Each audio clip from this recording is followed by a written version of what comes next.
구약성경 545페이지 열왕기상 17장 1절부터 7절의 말씀입니다.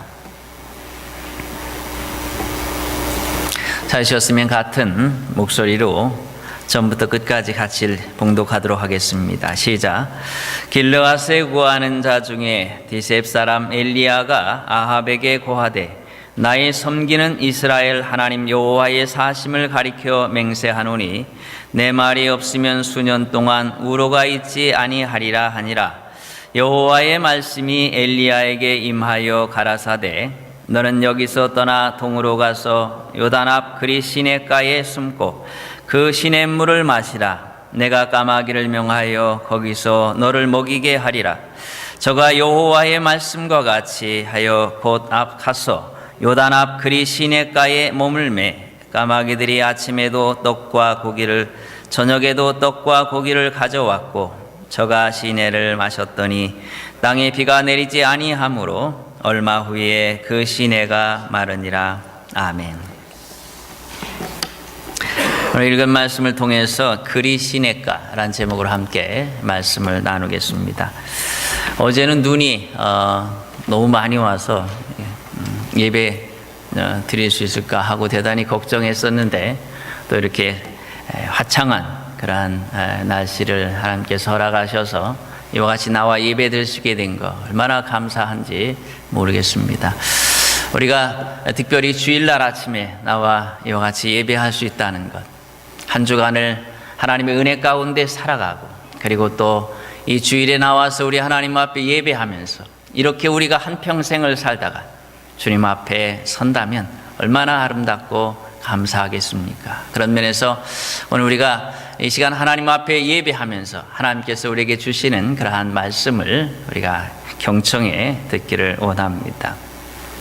느림의 미학이라고 하는 것이 요즘에 한국에서 많이 유행을 한다고 그래요. 책도 많이 나오고 바삐 살아가면서 마음속에서 초조하고 그리고 걱정하고 근심할 것이 아니라 좀 천천히 서서히 한번 가보자.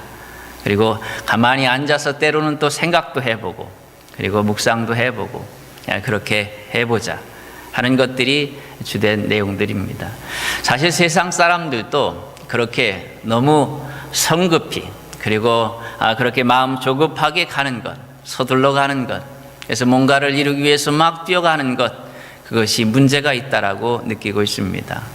그런데 사실 우리 그리스도인들에게 있어서 이 부분들이 더 큰 문제가 아닐 수 없습니다. 하나님을 믿고 하나님을 섬기며 나가는 하나님의 백성들에게 있어서 때로는 조급증에 빠져 있습니다. 우리의 마음속에서 그 조급한 마음에서 걱정과 근심들이 우리의 마음들을 떠나지 않고 그래서 우리의 마음이 때로 흔들리고 정작 가야 할 길은 가지 못하고 우왕좌왕하는 그러한 모습들을 보여주게 됩니다.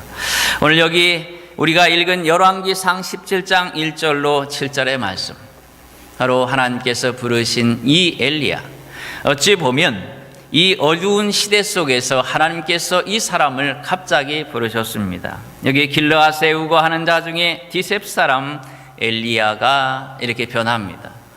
대단히 그 외지고 시골과 같은 그런 곳에서 태어난, 그곳에서 자라고 그렇게 살아가던 이 사람, 바로 이 사람을 하나님께서 부르셨습니다. 캄캄한 시대 속에서 하나님을 섬겨야 될 그 이스라엘이 그 아합 왕이 바알과 아세라의 그 우상들을 섬기는 그러한 참담한 시대로 접어들고 있는 깜깜한 암흑기가 찾아오고 있습니다. 더불어서 이 시대 속에서 하나님의 선지자들이 죽임을 당하는 그렇게 참담한 시대, 정말로 이스라엘의 역사 속에서 이 시대만큼 더 어두운 시대가 있을까라고 생각할 만큼 그렇게 참담한 하나님을 섬겨야 될 그 나라와 그 백성들이 이방의 우상들에게 완전히 점령당한, 그래서 출애굽을 왜 했는지 알 수 없을 만큼 하나님의 백성들을 하나님께서 저 애굽에서 인도해 내셔서 저 가나안 땅으로 인도하셨습니다. 그것은 그 가나안에 들어가서 마음껏 하나님을 섬기라고, 그래서 오죽하면 가나안이 천국에 대한 예표가 아니겠습니까? 그렇게 하나님을 섬기라고 그들을 저 가나안까지 인도하셨는데 이들은 오히려 그곳에 들어가서 그 가나안의 종교에 점령당하고 말았다고 하는 것입니다. 그래서 바알과 아세라의 신을 섬겼습니다. 바로 이 바알과 아세라의 신들은 풍요의 신이고 다산의 신입니다. 많은 자녀들을 얻게 해준다는 겁니다. 옛날에 노동력이 필요한 이 시대 속에서 많은 자녀를 얻는다고 하는 것은 부유해지는 중요한 그러한 방법들 중에 하나죠. 그런데 많은 자녀들을 약속합니다. 그리고 그러한 풍요를, 농사를 지면 많은 풍요가, 많은 것들을 거둘 수 있다라고 약속하는 것이 바알과 아세라의 신들입니다. 그런데 하나님의 백성들이 바로 이 가나안에 들어가서 바알과 아세라의 신들을 섬기기 시작한 것입니다. 이 참혹한 시대 속에서 하나님께서 세우신 사람이 바로 오늘 여기 나오는 엘리야입니다.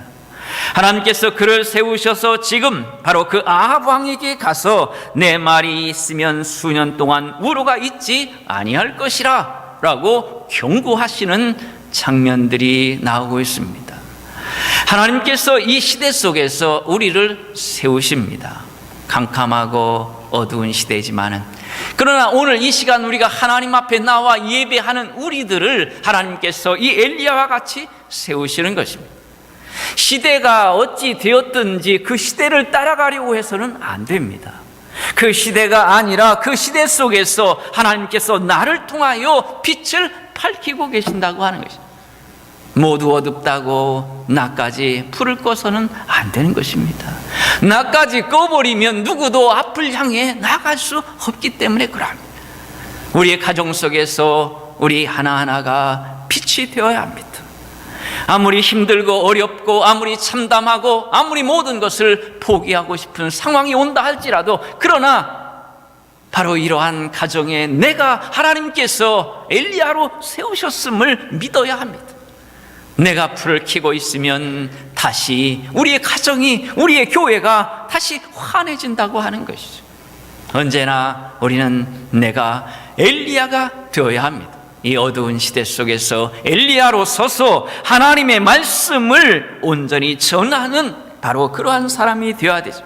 이 악한 왕 아합에게 가서 그는 지금 그것을 말하고 있습니다. 이제 수년 동안 비가 오지 않을 것이라 라고 말씀하고 있습니다. 내가 다시 너를 찾아와서 이야기하기 전까지 비가 없을 것이라는 것입니다. 가뭄이 들 것이라고 하는 것이죠. 자, 이렇게 담대하게 가서 엘리야가 말씀을 전했습니다. 엘리야는 아마 생각했을 것입니다. 아, 하나님께서 이제 나를 통해서 놀라운 일들을 하시려나 보다. 그는 아마 어깨에 힘이 들어갔을 것입니다. 고개가 펴졌을 것입니다. 그리고 희망에 부풀었을 것이죠. 그런데 놀랍게도 하나님께서 그에게 그리 시냇가에 가서 숨으라 라고 말씀합니다. 분명히 그는, 엘리야는 하나님께서 자신을 통해서 놀라운 역사를 이루실 줄로 생각했는데, 하나님의 명령은 너무나도 뜻밖에도 그리 시냇가에 가서 숨으라는 것입니다. 지금 뭔가를 해야 하는데 하나님께서 숨으시라고 하는 것입니다. 힘들게 아합 왕 앞에 가서 목숨을 걸고 이야기했습니다. 아마 모든 사람들이 놀랐을 것입니다. 아니, 저가 누구인데 감히 왕 앞에 가서 저런 이야기를 하는 것. 비가 오지 않을 것이라고 외치는 것은 그 바알과 아세라의 신을 모독하는 것입니다. 결국은 바알과 아세라에 의해서 풍요가 가져다 주는 것이 아니라는 것을 외치고 온 것이죠. 결국 너무나 엄청난 말을 지금 하고 왔는데, 그렇게 담대하게 하고 왔는데 하나님은 그로 하여금 지금 그리 시냇가에 가서 숨게 하라 말하죠. 그렇게 하신 이유가 무엇일까요? 사실 이 일을 통해서 엘리야의 체면이 구겨진 것입니다. 뭔가 놀랍게 섰는데 뒤에 보니까 아무것도 아닌 것입니다. 마치 종이 호랑이와 같이 다시 뒤로 물러나 도망가온, 숨어버리는 참담한 모습으로 만들어지고 있는 것을 보게 됩니다. 너는 여기서 떠나 동쪽으로 가서 요단 앞 그리 시냇가에 숨고. 자, 그러면 하나님께서 뭔가 할 수 있자 기대하고 있었는데 그를 숨게 하신 이유가 무엇입니까? 그것은 첫 번째로 엘리야의 생명을 보존하기 위함입니다.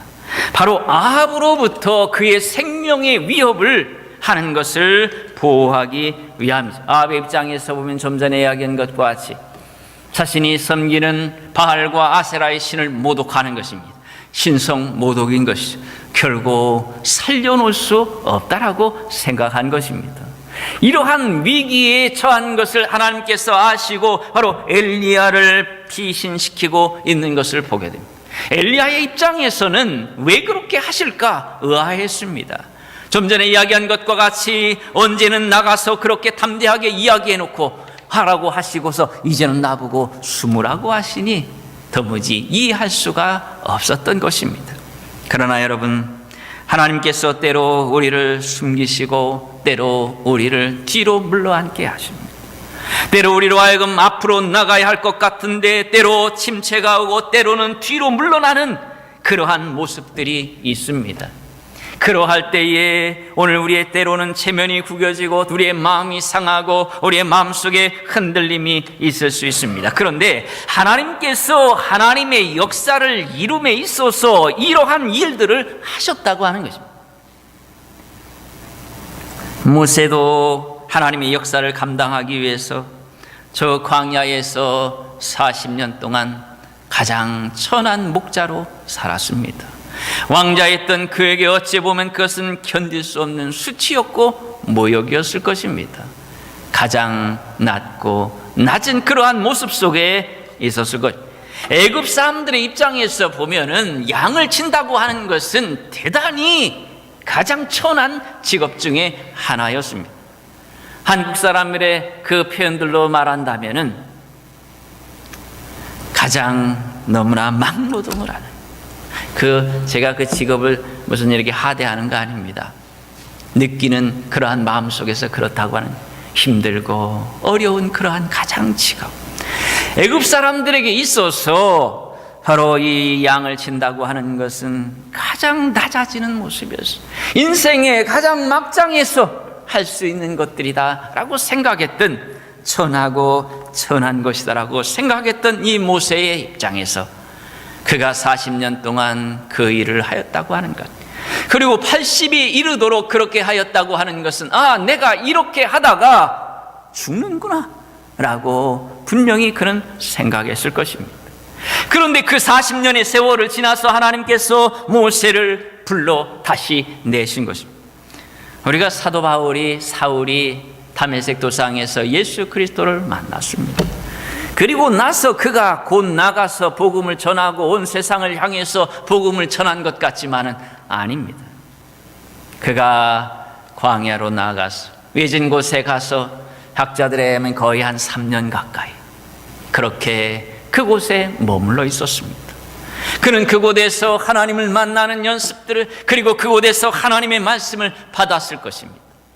결코 하나님께서 하나님의 사람들을, 하나님의 백성들을 크고 놀랍게 사용하실 때에 그냥 사용하시는 것이 아니라고 하는 것입니다. 때로는 우리를 어떤 목적을 가지고 숨기시고 때로는 우리를 낮추시고 그렇게 해서 참으로 견딜 수 없는 그러한 시기가 있지만, 그러나 그 시기를 통해서 하나님께서 우리를 다시 사용하신다고 하는 것이죠. 오늘 여러분, 하나님을 섬기면서 또 그리고 우리의 가정을 이뤄나가면서 힘들고 어려운 일이 당할 때마다 하나님께서 지금 나를 쉬게 하시려는구나, 나를 지금 숨기고 계시는구나. 그 숨김의 시간을 통해서 이제 후에 배우지만은 놀랍게 배울 것들이 있다는 것입니다. 그것이 아니면 이루어질 수 없는 것들, 만들어질 수 없는 것들이 있기에 그저 형통하고 그저 잘 나가서는 도무지 만들어질 수 없는, 하나님께서 쓰실 만한 사람으로 만들어지지 않기에 하나님께서 그렇게 하고 계시는 것입니다. 그리고 두 번째로는 아직 아합과 대결할 시기가 이르지 아니했기 때문에 그러합니다. 아직은 엘리야에게 부족함이 있습니다. 여전히 그는 그렇게 하나님의 부르심 앞에, 아합 왕 앞에 나아갔지만은 우리가 보는 것과 같이 이제 나중에 보면 아예 도망가 버리죠. 그리시넥 떠나고 그리고 나중에는 로뎀나무 밑에까지 도망가서 그는 하나님 앞에 하나님이여 내 생명을 취하는 것이 좋겠습니다. 더 쉽게 요즘 표현으로 말한다면 내 생명을 거둬달라는 것이죠. 내가 죽었으면 좋겠습니다 라고 표현할 만큼 그의 믿음은 여전히 연약하고 여전히 그 바알 선지자 450인 그렇게 그들과 상대해서 저 갈멜산의 위대한 승리를 가져올 수 있는 그러한 사람, 그러한 놀라운 하나님의 사람이 되지 못한, 그 갈멜산 이후에도 그러한 모습을 보였지 않습니다. 여전히 연약하고 연약한 자. 그러므로 하나님께서 그로 하여금 여전히 시기를 바라보고 계시는 거예요. 여러분, 하나님께서 중하신 때가 있습니다. 오늘 예수님께서 가나 혼인집에서 가셨을 때에 마리아가 이렇게 표현하지 않습니까? 지금 포도주가 다 떨어졌습니다. 의도가 무슨 얘기했습니까? 어떻게 해보라는 것이죠. 그때에 예수님께서 이렇게 말씀했습니다. 여자여, 그것이 나와 무슨 상관이 있습니까? 물론 여자여라는 표현은 한국 표현하고는 좀 다릅니다. 약간 높이는 그러한 표현이죠. 귀부인에 대해서 표현하는 그런 표현이라고 볼 수 있죠. 자, 어쨌든 간에 여자여, 나와 그것이 무슨 상관이 있습니까? 라는 표현은 당신과 나와 같지 않습니다. 반열이 같지 않다는 것이죠. 당신이 내게 명령할 입장에 있지 않습니다 하고 단호하게 거절해버립니다. 사람들이 있는 그 앞에서 어머니로서 그 예수에게 그것을 말했는데 예수님은 그것을 단호하게 거절하셨습니다. 그런데 말이죠, 잠시 후에 바로 마리아가 주께서 명하시는 대로 하라고 하니까 곧바로 다시 그 물을 떠온 것으로 포도주를 만드는 사건이 나타나고 있습니다. 이 말씀을 우리가 자세히 보면은 주님께서 이 마리아에게 그렇게 말씀하신 이유는 두 가지입니다. 한 가지는 그 마리아가 아들인 예수가 그 메시아라는 것을 알아야 한다는 것을 이야기하고 있는 것이고, 두 번째로는 하나님의 그 역사라고 하는 것이 정해진 시간이 있다고 하는 것입니다. 당신이 지금 요구한다고 해서 지금 하는 것이 아니라고 하는 것입니다. 그것은 하나님께서 역사하시는 때가 있다고 하는 것입니다. 시간의 차이가 많이 나고 있지 않지만은 예수님은 분명 알았습니다. 하나님의 시간의 그 정확성을 그렇게 분명하게 거기에서 말씀을 하고 있는 것을 보게 됩니다. 하나님의 시간에 분명히 정해진 때가 있는 것입니다. 오늘 우리가 하나님의 역사를 이루면서 우리의 가정을 위해서 이루어 나가면서 기도하면서 우리가 하나님 앞에 기도하고 최선을 다하는 것, 그것이 사실은 전부입니다. 그 시간에 관하여는 하나님에게 정해져 있는 것입니다. 하나님께 맡겨진 것입니다. 우리가 할 일은 하나님 앞에서 최선을 다하는 것뿐이죠. 때가 되면, 하나님의 정하신 때가 되면 하나님께서 우리의 가정에 그리고 우리의 교회에 그 부흥의 역사를 허락하시는 것입니다. 언제 부흥할까? 우리 가정에 언제 나아집니까? 모릅니다. 그러면 방법이 무엇입니까? 지금 최선을 다하고 있는 것입니다. 그럴 때 하나님께서 그 시기가 되매 그 놀라운 역사를 이루시는 것이 분명하다고 하는 것입니다. 세 번째로 배운 것은, 그렇게 하신 것은 엘리야라고 하여 하나님으로 사는 것을 알게 하신 것입니다. 여기 4절에도 보니까 그 시냇물을 마시라 라고 표현하고 있습니다. 숨었습니다. 어찌 보면 자존심이 구겨졌습니다. 하나님의 뜻을 이해할 수 없었습니다. 이 엘리야의 마음속에 끌어올랐던 그 뜨거운 것에 비한다면 하나님의 명령은 너무나 초라한 것이었습니다. 그런데 여러분, 가보니 그곳에 시냇물이 흐르고 있었습니다. 가뭄이 시작되는, 이제는 아무것도 먹을 수 없는, 물이 다 말라가는 그곳에서 하나님께서 그곳에서 그에게 물을 공급하고 계셨다고 하는 것이죠. 숨어간 곳에 살 수 있는 물이 그곳에 있었다는 것입니다. 그곳에서 엘리야는 물을 마실 수 있었습니다. 여러분, 우리가 아는 것과 같이 요셉이 감옥에 들어갔습니다. 그는 그 하나님의 말씀을 지키기 위해서 그 부인이 그를 유혹할 때 내가 어찌 하나님 앞에서 득죄하리까, 그 여인의 유혹을 청년이 과감히 뿌리치고 그렇게 나섰습니다. 얼마나 대단하고 얼마나 놀라운 일입니까? 그런데 결국 그가 간 곳은 감옥이었습니다. 하나님의 말씀을 지키고 하나님의 말씀대로 살았더니 결국 들어간 것이 감옥이었다고 하는 것이 참으로 황당했을 것입니다. 그런데 여러분요, 우리가 아는 바와 같이 그가 들어간 감옥이 무엇이냐 말이죠. 그곳에 바로 그를 살릴 수 있는, 그를 살리러 들어오는 술 맡은 관원장이 곧 그가 들어가자 그 감옥으로 들어오고 있습니다. 왕에게 죄를 짓고 그는 그 감옥으로 들어왔습니다. 그리고 바로 그 술 맡은 관원장과 요셉이 만나게 된 것입니다. 그리고 바로 술 맡은 관원장이 그 말한 그 꿈에 대하여 그가 해몽해 주게 되고, 훗날 그가 풀려났을 때에 그 술 맡은 관원장이 그 바로에게 요셉을 소개하게 됩니다.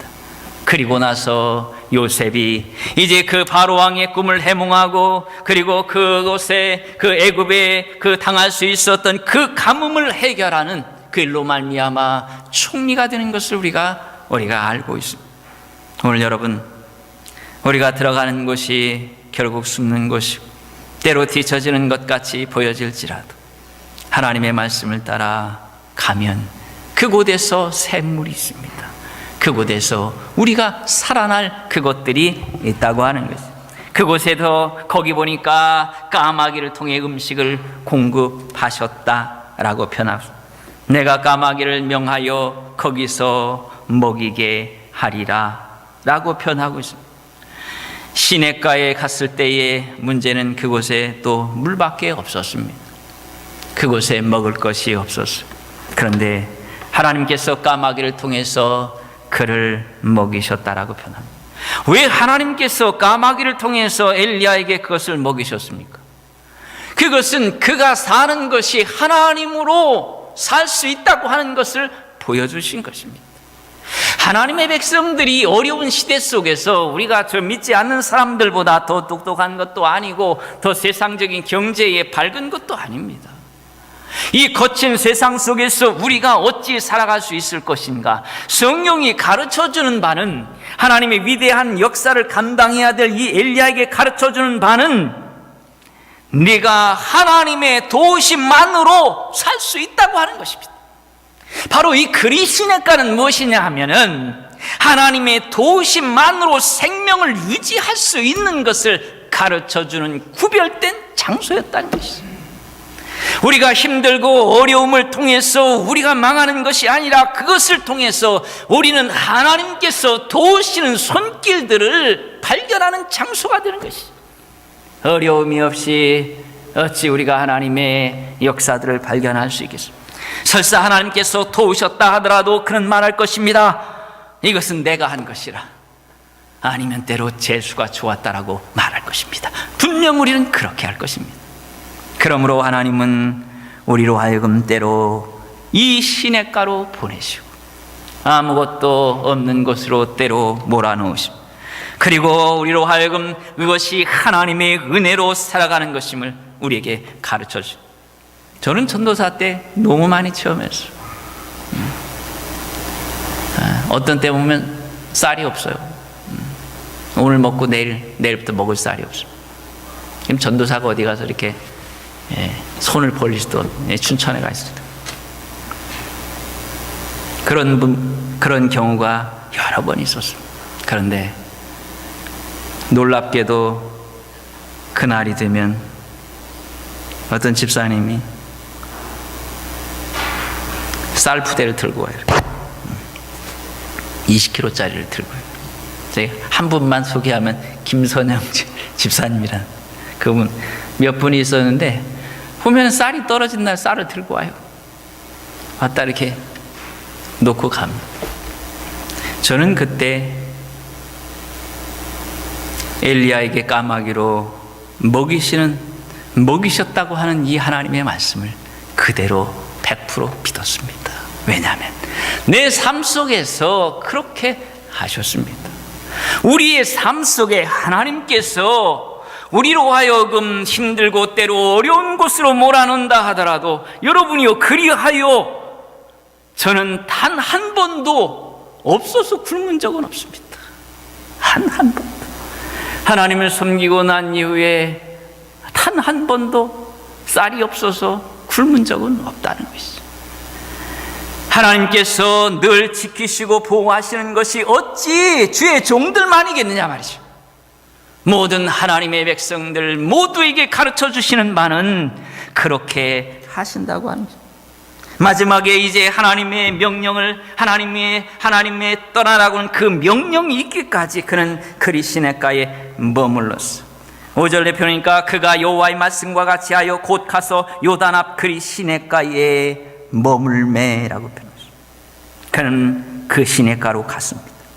그리고 6절에 표현한 것과 같이 까마귀들이 아침에도 떡과 고기를 가져다 주었습니다. 그것으로 먹었어요. 그런데 7절의 마지막에 보니까 땅에 비가 내리지 아니하므로 얼마 후에 그 시내가 마르니라. 여러분, 땅에 비가 내리지 않으므로 이제 시내가 말라버렸습니다.